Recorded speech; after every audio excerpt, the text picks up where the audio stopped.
जनता की बात जनता के साथ। आरोपीच्या राजकीय पाठबळावर संशय, 2 नंबर धंदे असल्याचा आरोप, पण तपास अधिकारी सोनवणे पारदर्शक, सत्य बाहेर येणारच।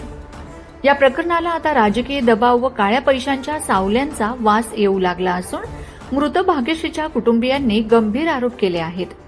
मयत महिलेची आई सौ संगीता चौधरी यांनी स्पष्टपणे सांगितले आहे की आरोपी गौरव चौधरी यांच्या घरचे काही लोक राजकारणात सक्रिय असून त्यांचा प्रभाव वापरून हा गुन्हा दाबण्याचा प्रयत्न केला जाऊ शकतो, अशी भीती त्यांना सतावत आहे। आम्ही राजकारणी लोक आहे, सासरे असे सांगायचे, सासू पण सांगायची।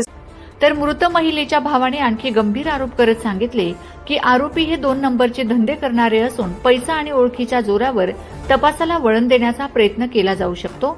आम्हाला न्याय मिळेल की नाही याची मोठी शंका आहे।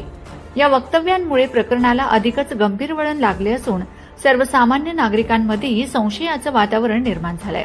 कसं आहे, ते 2 नंबरवाले लोक आहेत, त्यांनी पैसे भरूनच हे करून टाकलेले आहे। त्यांनी आम्ही पडलो गरीब लोक, त्यांनी तर कसं आहे, पैसे त्यांचे चालताना।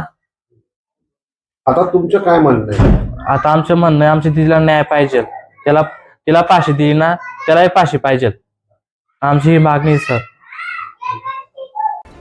मात्र या सर्व दबाव, राजकीय हस्तक्षेप आणि आर्थिक ताकदीच्या चर्चांमध्ये एक दिलासादायक बाब म्हणजे तपास अधिकारी सहाय्यक पोलीस निरीक्षक प्रवीण सोनवणे यांची प्रतिमा। ते पारदर्शक, निर्भीड व कायद्याला धरून काम करणारे अधिकारी म्हणून ओळखले जातात।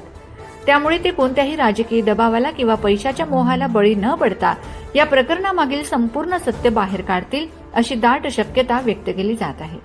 आता सर्वांचे लक्ष या तपासाकडे लागले असून हा तपास न्यायाचा आदर्श ठरणार की राजकीय प्रभावाचा आणखी एक बळी, हे येणारे दिवस ठरवतील। जनता की बात जनता के साथ।